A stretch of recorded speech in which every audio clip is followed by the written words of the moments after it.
Hey guys, welcome back to the channel. In this week's episode, we head to Odaiba to check out its shopping complexes and to check off a couple of items from the bucket list I've been waiting a decade to see.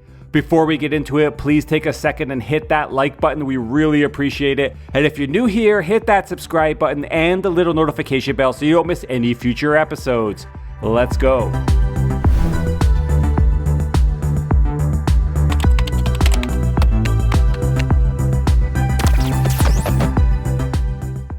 Odaiba is an artificial island in the Bay of Tokyo with roots stretching back to the Edo period. The Daiba in Odaiba means battery or fort and alludes to the 6 batteries built on various little islands in the bay in the mid-1800s. These were built to protect Edo from visitors from the west. All are gone except this one here called Dairoku Daiba, or the number 6 battery. But we're visiting the Odaiba of today, which has its roots in much more recent times, the 1990s, and now is primarily a hub for tourist and leisure activities. On the island, you'll find many tourist spots, such as Japan's National Museum of Emerging Science and Innovation, the Museum of Maritime Science, Odaiba's Ferris wheel, FujiTV's famous building with its observation deck, Oedo Onsen Resort, and even a replica of the Statue of Liberty. But we're here for the shopping in the famous massive shopping complexes of Odaiba. There's VenusFort, DiverCity, AquaCity, and Dex, and we're going to hit them all, actually doing less shopping and more exploring of these complexes. Let's get the episode started and find out what 2 things I've been waiting a decade to experience.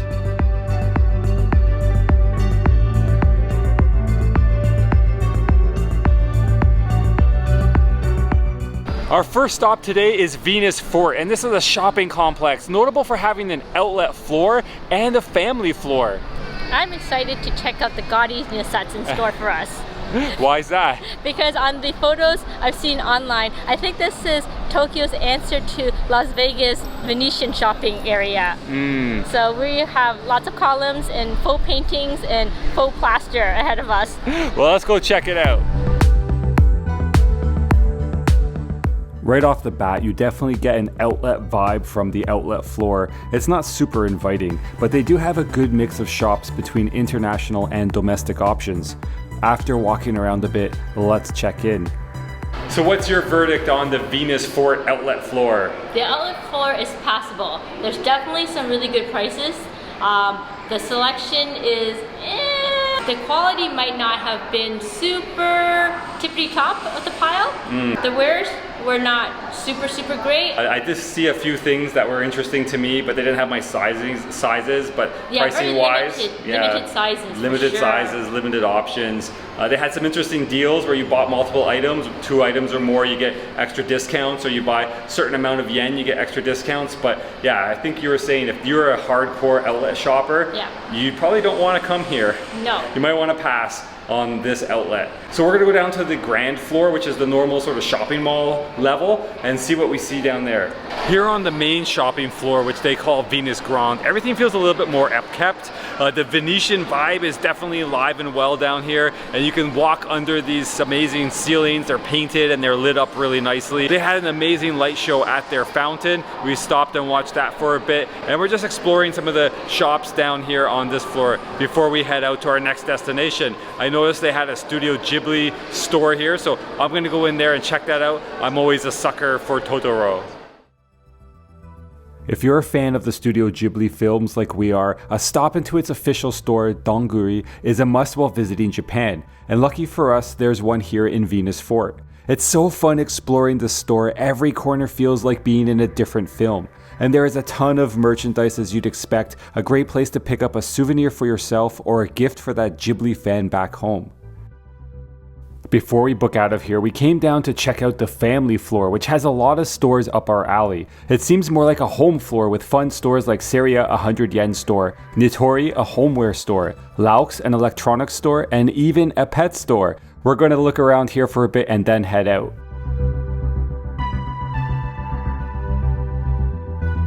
So VenusFort, we're done. We're out of there. I'm kind of happy we're out of there.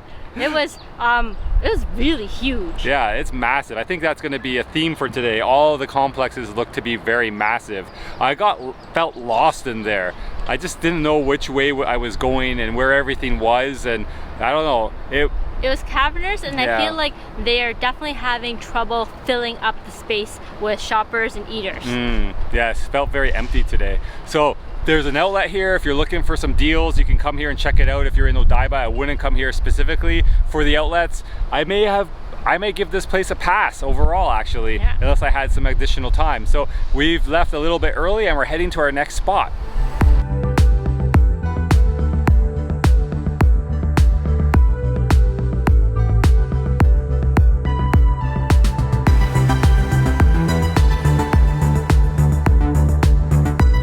We're at our second stop for the day exploring Odaiba, and it is DiverCity, another shopping complex. I think I'm most excited about this one. Wait, you think you're the most excited? I think you're definitely the most excited. I'm definitely most excited for this one. And the reason why, well, there's a hint behind us. Maybe you can see it poking up there from the trees.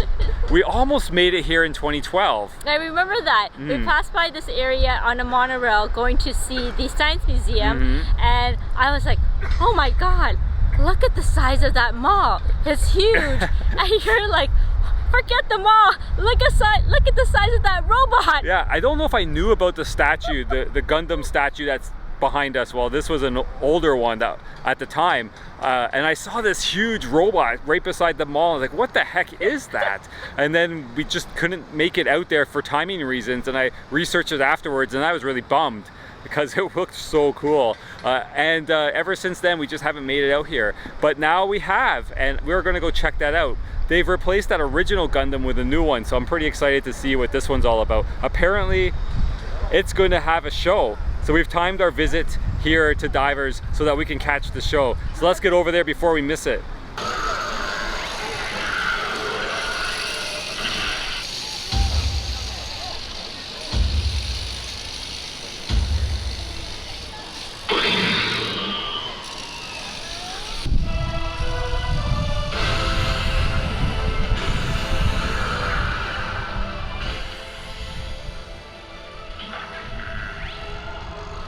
Yes, we caught it. That was amazing. We almost missed it. You were so worried that we were gonna miss it. Yeah, I kept bugging you. Come on, we gotta go faster. But we made it, and I think it has lived up to my expectations. It was kind of funny because it comes and goes like little spurts, and it stops, and everyone's looking around like, is it done? And then it continues on, and it happened about 3 times. Yeah, it exceeded my expectations, and it was funny because after the first little bit went, people started taking down their phones, and I was like, I think there's gonna be more, and then there was more, and then there was another bit more after that. Yeah, it was pretty funny. So if you guys come, make sure it keeps going for a bit, so don't put your phone down. Yeah, I was standing there wondering, like, I look like a fool just filming this thing doing nothing, but twice I was very happy I was doing that. So yeah, that was amazing. It's huge. You can see it behind us. It's so big, and it's so detailed, like more detailed than I was expecting. I like the back. Yeah, the back's really cool. They paid it has attention its to the jets. back. Yeah. Yes. And it lights up because when we got here, it was in destroyer mode. So all the panels are lit up and parts of it are open. And then it's transformed now into unicorn mode. And some of those panels have closed up and turned off, and his horn has reappeared on his head, and his face changes. Yeah. It's really neat. Yeah. I'm really happy that we caught it. Me too. Yeah, so let's go into DiverCity. I'm really hungry. I think it's time for lunch. And let's go check out their food court.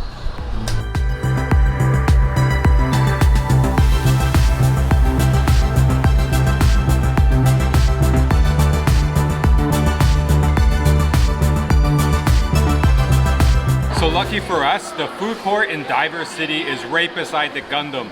So right after the show, we were able to bolt in here and find some food because we're very hungry. I'm so happy. Why are you happy? Because we're eating at last. I thought I was gonna die out there watching that robot. I was like, that robot's looking kind of tasty. Num num. Poor robot. So what did you choose? I had a really hard time. This food court had at least 4 things that I wanted, and their choices were really good, but I think I ended up with tendon. I just felt like rice and fried shrimp, but the dipping udon was really calling my name. Yeah, I love this food court because they have a lot of really good Japanese options, and we love Japanese food. And the food court's massive. Like, there's lots of free seating here. You wouldn't have a problem finding a seat. but it's very busy. It feels really busy, but there's still a lot of seating. That's probably why it's a quality food court, because people are coming here and they're eating, and it's like good competition. Everybody has to have like bring their A game. Yeah, good point. And I love that they have hand washing stations like right in the middle of the food court, so you don't have to go to the washroom. You can just wash your hands here and get back to your table really quickly. I went with a pork cutlet with it tastes like an Indian kind of curry. It's not like a Japanese curry. It has cheese and then a raw egg yolk, which I'm looking forward to mixing around on my food here and adding that flavor all over the dish. I was gonna say, I know what sold you on the dish. What? The cheese. The cheese, yeah. I love curry and cheese. I'm gonna give mine a go here. So here's a good mouthful of pork, some cheese, some of the egg yolk spread around.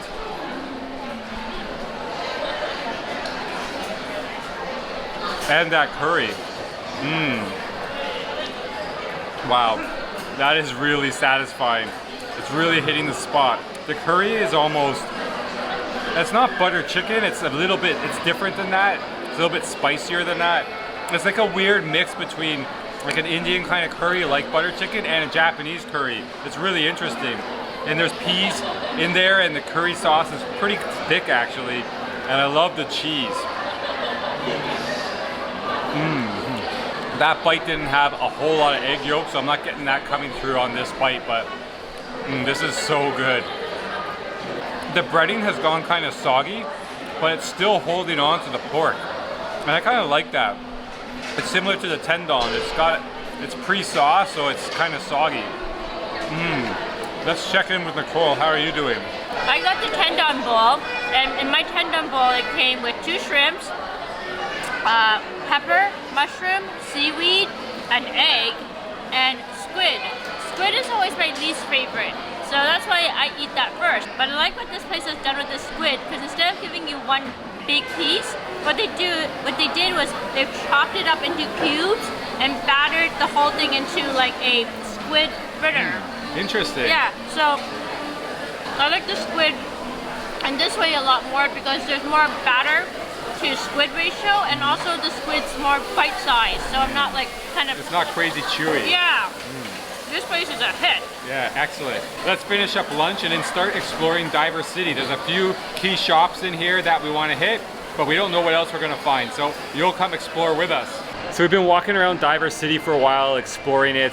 What do you think so far? I like it a lot more than VenusFort. Same here. Unlike VenusFort, this place doesn't have an abandoned, desolate, tired air to it. Yeah. It's in the middle of the day, and it's not crowded with people, which we don't like, but it just has enough people in there to make it feel like people are shopping, and it's lively. It's lively, yes. And what about the shops here? I'm noticing a lot more Western shops, a lot more names I recognize, and a lot of shops. Yeah. Like this feels a lot more like a mall. I don't know what was going on over there at the other place. Yeah, it definitely had a very confused vibe going on. I think the Venetian feel wasn't doing it any favors. Yeah, maybe that's its problem. Maybe that was sort of a fad. Yeah. Right? Like that was like, oh, we gotta go see this Venetian thing, and then it kind of died out. But whereas this place just took more of a mall kind of feel. It's like your run-of-the-mill kind of mall in terms of the decor. And it's updated. Yeah, they've been keeping it because it's probably continuing to make money. Yeah. So they're continuing to keep up with it. That's a really good point about it being a fad. Yeah. It felt like an old, tired fad. And it doesn't hurt that this thing has a Gundam outside protecting it. That's true. Drawing people in. The store is pretty cool. Yeah, the Gundam store upstairs on the 7th floor. It's called Gundam Base, and it's massive. Yeah. It has a ton of floor space up there, and so many models. Like Gundam, I don't know if you're not familiar with Gundam and you've seen, what's the movie? Pacific Rim. Pacific Rim. If you've seen Pacific Rim feels just like a ripoff of Gundam. Yeah, it's basically robots that are piloted by humans, and then they're battling. So they have all these models that you can make all the different robots from the series that's been going on since the late 70s. And they had a model making area. You could sit and actually work on your models, and you can also paint your models. They had special spray paint setups with proper ventilation and all that, so you could do some pretty crazy stuff with your models right here at the mall. There was a lot of stuff for me to look at too, even though I wasn't really into Gundam. It's just the way it's displayed, and it was very interesting. So I got sucked into that for a while, but after a while I did get tired, and guess what? What? They had like wife/girlfriend benches. Yeah. It wasn't husband benches because all the husbands or men were out there looking at their Gundam, but they had all these benches and it was all full of females. Some of them were reading, some of them were on their phone. I took a little mini nap. I don't know how you pulled that off. But speaking of the displays in there, I really liked how they had they showed the timeline a little bit. They had the displays from the 80s, like 1980, a very plain looking model or robot, up till the late 90s, and the progression was pretty apparent. It's pretty cool. I don't know, I could get sucked into that world very, very easily. I was telling Nicole, I want to get a model kind of. That'd be a fun little project to work on here and there when I'm feeling stressed. Although I have a feeling that might make me more stressed. I think so too. I'm like, wait, why are the Gundam pieces flying through the air right now? So one more bit on Gundam before we stop talking about it. They had a clothing store up there. You could buy jackets and that are sort of modeled after the characters' jackets, so you'd look like you were a part of the crew flying Gundams. And then they had t-shirts and all kinds of stuff in there. So that was a pretty impressive display of Gundam stuff. That was I think that was just a well put together store. And then I also really liked the food court.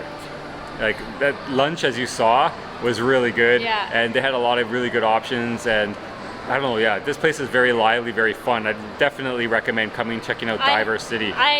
When you know it's a good food court when you have ordered something and immediately you have food regret because you're looking at what everybody else is eating and you're like, I want that. But my meal was delicious, but good food court. Yeah, and if you want to check out the Gundam animation or the Gundam transformation, it goes at 11, 1, 3, and 5. And then they've started doing a special presentation at 7:30 up to 9:30 every half hour where it's all lit up and he's transforming, and they do some kind of light show on the building behind him. So hopefully we'll be able to catch that, but I don't know if our timing's gonna work out. So, very good second stop here at DiverCity. Really love the Gundam and the lunch and just walking around the mall. It feels really fresh, and I like seeing all the brands, and yeah, this was a good stop. So let's move on to our next stop.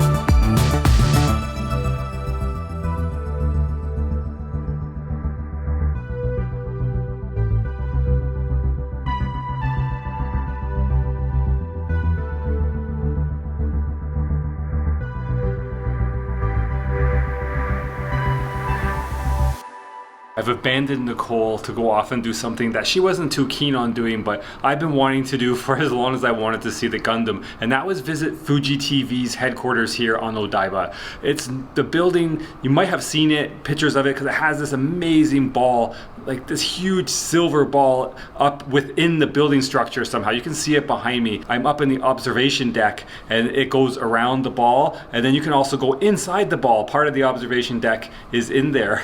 It's crazy. The size of this building just blows my mind. It looks big from afar, but when you're actually going up the escalator into the guts of it and you're standing under the ball and you're just staring up at it all, it's just mind-boggling how big this is and how this whole building is for housing FujiTV. I asked the girl at the elevator, is this only FujiTV? And she's like, yes, this is just for Fuji. So that's crazy. That's mind-boggling. And you may be wondering why I know of FujiTV or even wanted to come here and see it, and that's because when I was a bit younger in university, Iron Chef was a thing. The Japanese version of Iron Chef. So if you've never seen that, you're missing out, because that was an amazing, outrageous show, and I just loved watching that. It was this fun theatrical show pitting two different chefs against each other. They'd have a secret ingredient they'd have to make all their dishes with, and it was just over the top fun. And since I was a bit of a foodie and kind of was into cooking, and then just kind of was blown away by the weirdness of it all, I was a big fan of Iron Chef. So I've always wanted to come here and see this. This is the studio that put that show together. So I'm gonna go explore around the observation deck here and look at the sites and show you some of the things that I can see. Like right now, I'm seeing a plane come into Haneda. Up here on the observation deck, you can get a good view down onto some of the buildings that we've been to today. Right here in front of me is DiverCity, and you can just sort of see the enormity of this place from the outside, and the things that they have up on the roof are pretty cool. They have a sports area. They have a basketball court, tennis courts. There's a picnic area with benches and barbecues. You can go and have a barbecue. There's a patio, kind of grassed patio up there underneath the H&M and Zara signs. All of these decks here are parking. I was really hoping to see the Gundam poking up over the building, but I should have known that wouldn't be possible. He's just not tall enough. But this is massive. And then over to the left of DiverCity, you can see where we started this morning. There is VenusFort. And that white awning is the escalators we entered into VenusFort on. And it has the Ferris wheel right beside it. And you can see some of the pathways leading from complex to complex. All these raised bridges. The bridge I took from DiverCity over here to Fuji Television. Really, really cool. I love being up elevated and seeing an amazing view and seeing things from a vantage point you don't see from down on the ground, like the top of these buildings. Pretty impressive. So let's go over to the other side of the observation deck here and see what else we can see. Over on this side of the observatory deck, you can see the Tokyo skyline. It is amazing from this vantage point. You can see Tokyo Tower, the Rainbow Bridge. You can see Skytree off in the distance, sort of just poking up behind some buildings. And also looking straight down, you can see two of the complexes we have yet to go visit, but we'll go see after I link back up with Nicole. There's AquaCity and Dex, and we'll learn more about them a little later. You can also see the replica Statue of Liberty they have here down beside AquaCity. But I think for me, just standing here and watching the view is just mesmerizing. I would like to have had some more time to just set up the camera and maybe do a time lapse. The clouds are pretty cool over the city right now, and I'm sure they would make a really neat sort of time lapse as they're moving around. And it's just becoming dusk. Like the sun is just starting to set and the lights will probably be coming on, and I'm just gonna miss it. Darn, I was hoping to time that properly.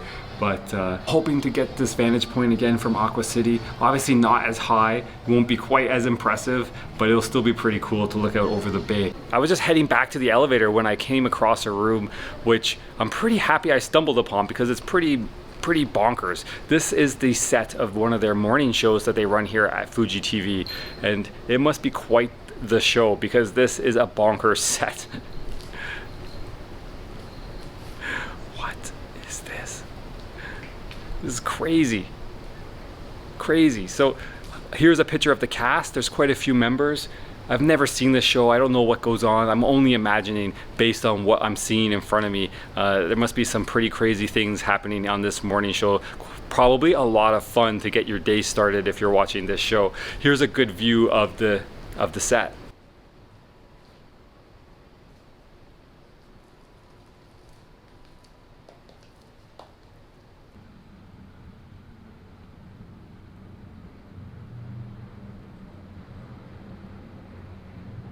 Guys, look what I found at the bottom of the building. Some cool shops selling all kinds of goods related to some of FujiTV's top shows, mainly anime it seems. Sadly, but not unexpected, there's no representation for Iron Chef. Let's get out of here and go find Nicole. I found Nicole! But on my way back to DiverCity to meet Nicole, I saw this.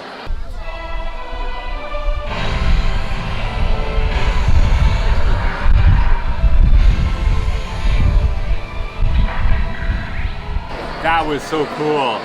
The nighttime version of the show is so much better than the daytime version. That's because everything's lit up so you can see all the bits happening. Yeah, it's really cool. But we're just about to leave DiverCity for our next spot, which I alluded to up on the observatory deck. But first, we're having ice cream. And I can see that mine is making a mess. It is melting everywhere, but this is fantastic. This is Cremia ice cream. You've talked about it in the past, and I was like, ice cream is ice cream, but it's not true. This is amazing ice cream, and the cone is so good.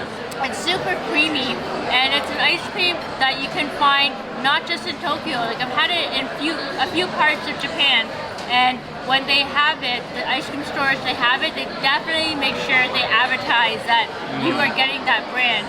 And it's creamier. It's way creamier. And the cone is, I don't know, like sugar, like a good like almost like a pastry. Yeah, it's kind of crepe, like a hard crepe. Yeah, it's so good. Yeah, very good. But how's yours? I went for a matcha ice cream because there was an actual tea shop over there, and I know that every time I get a matcha ice cream from a tea shop, they're never skimpy with the matcha. It's always like super jam-packed with the flavor. But what they are skimpy on is the size of the ice cream. I think Michael took a footage of it. Did you guys see that the ice cream top doesn't even reach past the cone? Who does that? And then you got a brain freeze. And then I got a brain freeze. I was too excited. All right, let's finish up our ice cream. Mine's really making a mess here. And then we're gonna go over to our next spot.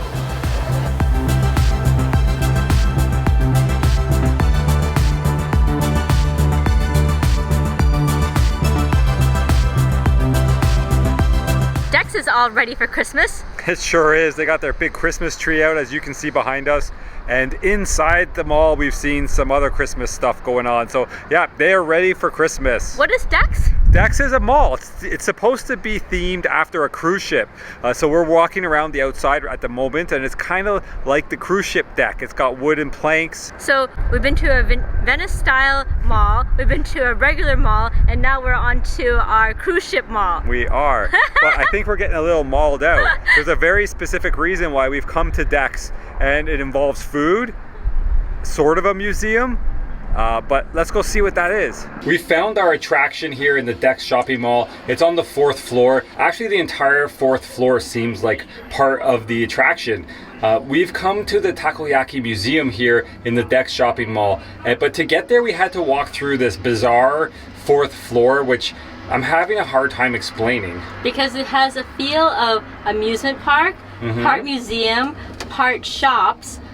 I think it's struggling with its identity a little bit. It's definitely having an identity crisis. It reminds me of like a carnival or an amusement park, an arcade, all kind of like wrapped into one thing. They have some really old retro video games, some like Pac-Man or Street Fighter 2, that kind of stuff, but they also have like really old pre-video game type carnival games. So it's like 1950s meets 1980s. Yeah. And they have benches and they have shops all selling like souvenirs and all kinds of stuff. It's a very, very odd experience. And then we walk all the way to the end of this floor to where we actually came, which was the Takoyaki Museum. Now, takoyaki, if you're not familiar, is a kind of ball that's made with batter and usually octopus put into it. And you get this nice crispy outside, gooey inside, and chunks of octopus. Because they grill it in a special griddle, and it makes a circular sphere somehow. Yeah, they keep turning it inside the mold of this griddle. It's really, really good, and you've seen us have it many a times. We'll link a video up above of us having it in Osaka. This place has brought together, I think, 6 different restaurants that do it in different ways, all from Osaka. So I think the idea of having a takoyaki museum sounds great on paper, but the thing about takoyaki is that you have to eat it fresh, and the volume of people that would need to come in to keep eating these balls fresh off the grill would be extremely high. Yeah, you need a lot of people constantly, but nevertheless, we found some fresh balls. We did. That's because we waited and hunted until somebody was pouring fresh batter. Yeah, we waited and waited. And then we watched him make the balls for, I don't know, 10, 15 minutes. Because we really wanted fresh ones. We feel like this is slightly gimmicky. Definitely. Maybe a little bit gimmicky, but the balls were really good. Yeah, because they were fresh. Yeah, they were really, really good. They were surprisingly good because my expectations weren't too high. And I think that they could be better if the balls were bigger, because these were smaller than our standard size balls. These balls that you chose are different though, because usually you'll see them piled up with mayonnaise and takoyaki sauce and green onions and bonito and all kinds of stuff. These ones have nothing on it. So what's going on with that? So he was explaining that these ones have a soup consistency, and when you bite into it, it's a soup and you don't need any of the extra toppings. And when I bit into mine, at first I was very confused because there was no soup inside and it was solid batter. But as I took the second bite, it was very apparent that there was the outside, which was crispy and hot, and then the inside, which was solid, somehow liquefied immediately in your mouth. And it did turn into a soup. So that was something I'd never experienced before, but it was a good experience. So the experience at the museum here was good. It was very good. It was very odd experience. The place is well decorated, a lot of cool lanterns. They actually have a shrine here in the Takoyaki Museum, and lots of different varieties. We went for a rather standard variety minus the toppings. Nothing too crazy like cheese or weird, not toppings, but stuffing inside. Stuffings, there you go. I think that our advice to you is that if you were to come, just make sure you go and find somebody who's making fresh ones. Balls, and I think that's the main key. Just having fresh ones would make the experience, because I think if you have a old takoyaki ball, you'll never eat takoyaki again. Yeah. Are you guys wondering why we're so squished together? And why we look like we're confined? And why I'm probably sweating profusely. So we've been trying to find a spot to film this here on this floor, and everywhere is just pumping out music or sounds from the video games. Or it's just super loud everywhere. So Nicole saw this old school telephone booth and she's like, what about in there? So we jammed ourselves in here, and it has sort of given us a bubble of lower volume from the outside, but I'm really having a struggle standing in here and crouching, and I'm starting to feel faint. So Michael's trying to say we will see you later. Yeah, we'll see you later. We've made it over to AquaCity. This is the fourth of the 4 complexes we wanted to come check out and bring you along to come see. We're gonna skip the shopping. This is another shopping complex, but there is something very special in this mall that we did want to share with you. And we were gonna go home, but we decided we'll come in here, check it out, and show you, so that if you're interested, you can come and check it out yourselves. What is it? This is Tokyo Ramen, and bear with me now, Kokugiken. And the reason we wanted to show it to you is because this is a food court with 6 different ramens from 6 different regions of Japan, and each of these stalls is supposed to be very renowned in their own area. So if you can't take the train or go further out to the region to try these ramens, you instead of going there, just come to Odaiba and try it here. Yeah, and they've done a really good job presenting the place. The entranceway is really nice. They have a lot of information about the ramen and giving you details about each different shop and ramen in general. There's a beckoning cat and a whole wall of beckoning cats, which is really neat. And there's a bridge, and then you get into the actual area. One problem with that area is that every shop has their own little corner. So they all have their own vending machines, and they're all segregated. And if you went with a crowd that wanted to try from different places, you'd all be eating separately. That's one of the reasons why we're not gonna stay here to eat ramen, is because you wanted something different than what I wanted, and we didn't want to eat alone. So we're not gonna stick around. But you're into ramen and you actually want to try different ramen styles from different regions, definitely come check it out. It looks really good. The ramen looks really quality. We're just not down for it because we want different things. So we're gonna head out to AquaCity and get back to the train station and start going home. Hello. Hello. If you watch our channel or follow our series, you know that I don't swear very much or at all. But her, she is effing freaky. I'm gonna have nightmares about her. Her eyes follow you, and when they make contact, they're so real. It gives me chills. Gives me chills too, hence the swearing. When I was up at the Fuji Observatory, I hinted that we would come down and get a really good view over the bay and Rainbow Bridge, and that we would figure out why it's called Rainbow Bridge. Well, we've got 1 for 2 on that promise. We do have an amazing view here over the bay.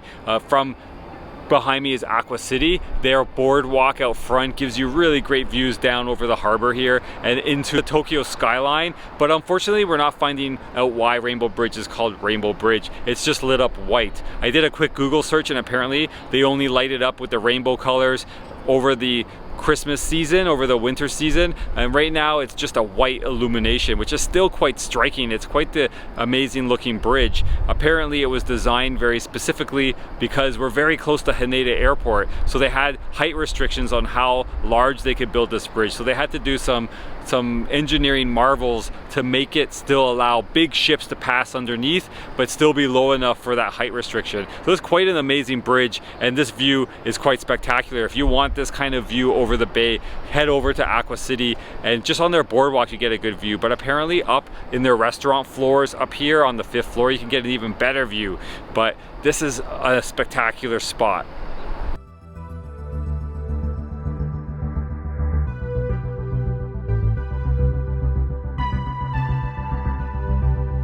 We're back in our neighborhood. It always feels good to get back home. And we came out to a restaurant we've been to before because we were craving beef tongue. That's why we passed up on the ramen earlier. It's because we wanted to come here and we had visions of really nicely cooked, tasty beef tongue in our minds. Especially since we will be leaving Ikebukuro, our beloved neighborhood, in a day or two. We just wanted to come back and just say bye one more time. So we've learned a few things since our last beef tongue meal. We used to think like we order beef tongue, you just get beef tongue. But now we learned that you can get different cuts of beef tongue. And my favorite cut, unfortunately, is the prime cut. And that is actually called, I don't want to get this right now, that's called Shiro Ten. And that's the thickest piece of the tongue, and that's the part where Mike always talks about it being scored because it's thicker and the meat is most tender in that area. Yeah, it's really good.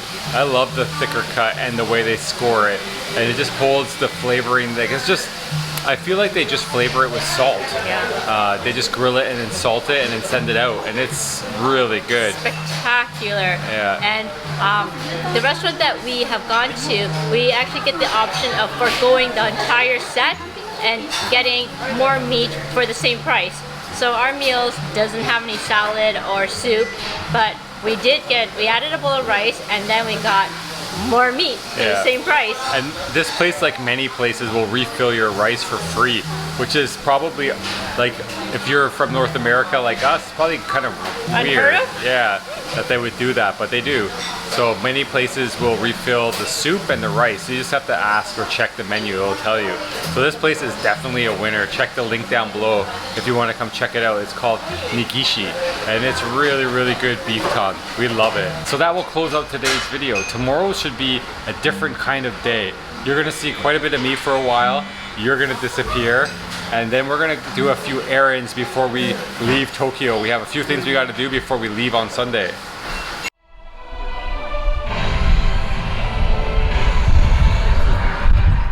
Thanks so much for watching the video. We hope you enjoyed exploring the shopping complexes of Odaiba with us and seeing what you can get up to besides shopping. If you did, please like the video. It really helps the channel grow. And don't forget to hit that subscribe button and the little notification bell so you don't miss any future episodes. We'll see you next week.